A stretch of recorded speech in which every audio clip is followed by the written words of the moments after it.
In the middle of the desert, a very young child wanders around while sucking on a human finger. Meanwhile, Wyndham arrives at the desert in his car. He also wanders around and even goes as high as he's capable to find the perfect spot to take pictures of the oncoming eclipse. After a few hours of waiting, he manages to take some incredible photographs and gets ready to leave. On his way back to the car, he's shocked to see a kid crying under the small shadow of a tree. Wyndham asks him a few questions to learn the boy is lost and he lost his parents. He volunteers to help him find them, and when he helps the boy up, he notices his hand getting extremely dirty. The boy starts walking further into the desert, ignoring Wyndham when he says they should go the opposite way to his car. Wyndham decides to follow him as he keeps asking questions, but the boy won't answer any of them. After a few hours of walking, the boy asks for soda and Wyndham shares his water bottle. He notices there's no phone service in this area and puts his arm around the boy to make him go back, but the kid snaps and pushes him off before running away. When he's far enough, he smirks at Wyndham, then continues to run. After noticing all his water has been spilled on the ground, Wyndham goes back to look for his car. However, he's truly lost and can't get his phone to work.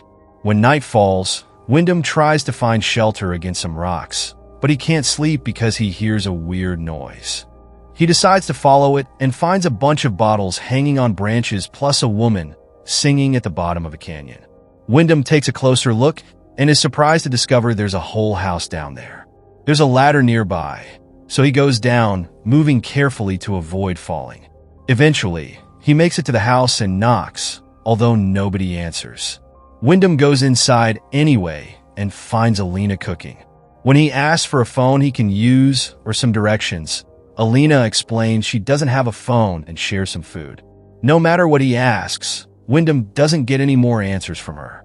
He isn't hungry and only drinks some water, so Alina eats his serving as well.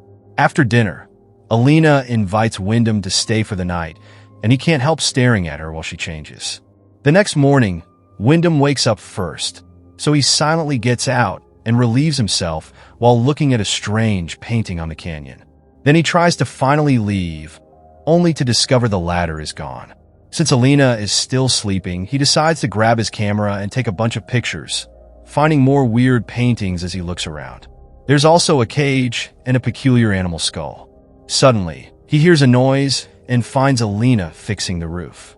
He helps her while asking about the ladder, but Alina says she doesn't know where it is because people take it sometimes. It could be back later or in a few days. Wyndham demands to know how to leave. However, Alina explains the ladder is the only way out.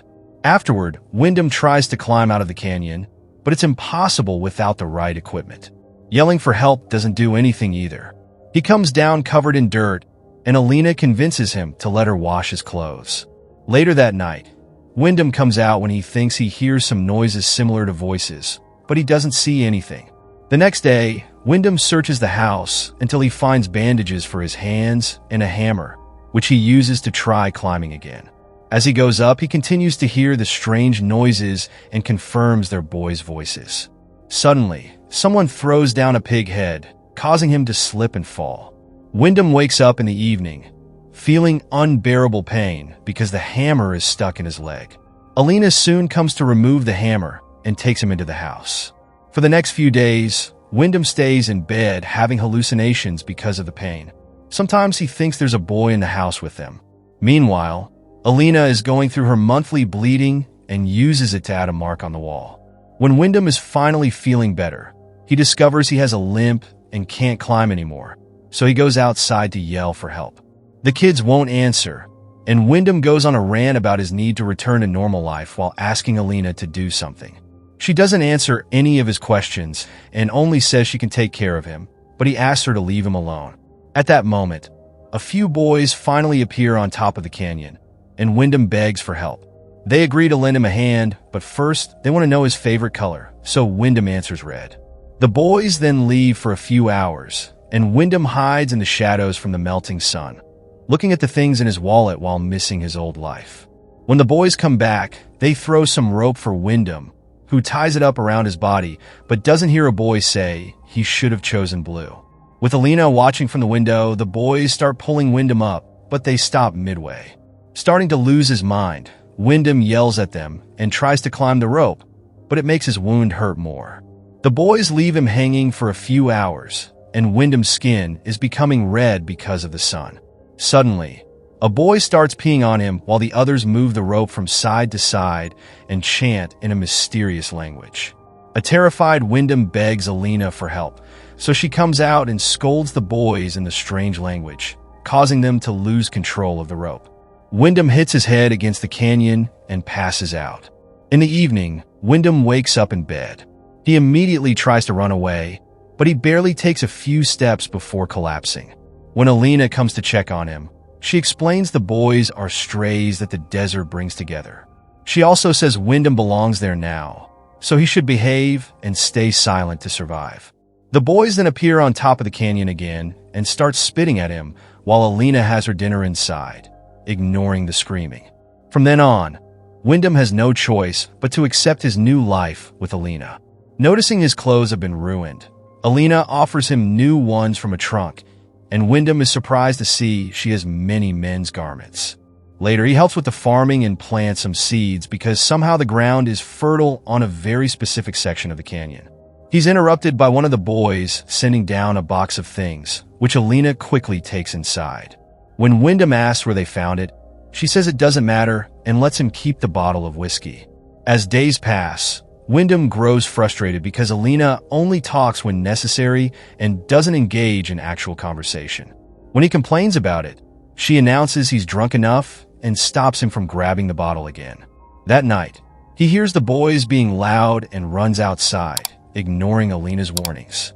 He grabs an axe for protection and searches the area until he finds one of the boys dressed as a woman, while the others run nearby laughing. They distract Wyndham so the crossdresser can tackle him to the ground and lick his face, calling him the F word. Wyndham manages to push him off and runs back into the house, yelling as he demands an explanation. A nervous Alina only says he's scaring her, yet Wyndham yells some more before taking back the bottle to keep drinking. When Alina tries sending him to bed, he refuses and points out he isn't some boy that takes orders. He's a real man. Alina agrees he's a man and proceeds to undress. After washing her body, she embraces Wyndham and comforts him until he does the naughty with her. She doesn't look like she's enjoying it, and the boys chanting can still be heard outside. A few weeks pass, and Wyndham is happy to see the plants are growing. While he's farming, a boy named Lepus appears and asks about the process. Wyndham teaches him a bunch of things and offers to tell him more in the future. Lepus thanks him by throwing him some candy, promising to find soda for next time. After the boy leaves, Wyndham keeps farming and is surprised to find a ring and some keys under the soil. In the evening, Wyndham asks Alina about the old picture on the wall. She explains that woman isn't her mother. It's the first mother, and she doesn't know much about her. Alina also announces that she's pregnant, but she doesn't expect Wyndham to be a father. Furious, Wyndham accuses her of planning it all and refuses to let a baby grow in this environment, calling Alina an inbred half-wit. Sometime later, Wyndham hears some birds coming after his plants and runs outside to scare them off, but unfortunately, the crops have already been destroyed. Alina comes out to help too, and they work together to fix what they can. That night, Wyndham can't sleep because Alina keeps on singing outside. One morning, Wyndham is running around the canyon to stay fit, when suddenly, he sees a plane fly by. However, he doesn't even bother to yell, knowing they won't see or hear him. At that moment, Lepus shows up and apologizes because he couldn't get soda. Wyndham is eager to teach him anyway, and wonders if the boy doesn't want to leave, but Lepus explains they aren't allowed to leave the palace. Refusing to give up, Wyndham tells him that Alina is pregnant and that they could leave together to form a family, so Lepus agrees to come back to help after the other boys fall asleep. Alina overhears this and is touched by their words. They're interrupted by one of the guys, who takes Lepus away. In the afternoon, Alina cleans Wyndham's wound, which slowly opens to reveal an eye. However, this is just a dream. During dinner, Alina surprises Wyndham with some questions about the outside world. Wyndham tells her what being free is like and has to explain what a cheeseburger is. He also admits that if he leaves, he'd miss the silence they shared. In return, he asks her about her life, So Alina shares that mother told her they live in the desert because out there lives a mirage, meaning it's not real. To change her mind, Wyndham brings his camera and shows her the pictures of the eclipse. He accidentally plays a very short video he took in the car with music coming from the radio. And since Alina never heard music before, she laughs and asks him to play it over and over. That night, Wyndham dreams of flames and the boys chanting. In the morning, Alina comes out and cries out in grief when she discovers Leap's dead body hanging above them. She starts yelling at the boys in the strange language, but she does say in English that this is not what brothers do. Wyndham tries to comfort her, but Alina pushes him away, blaming him for the death of her boy.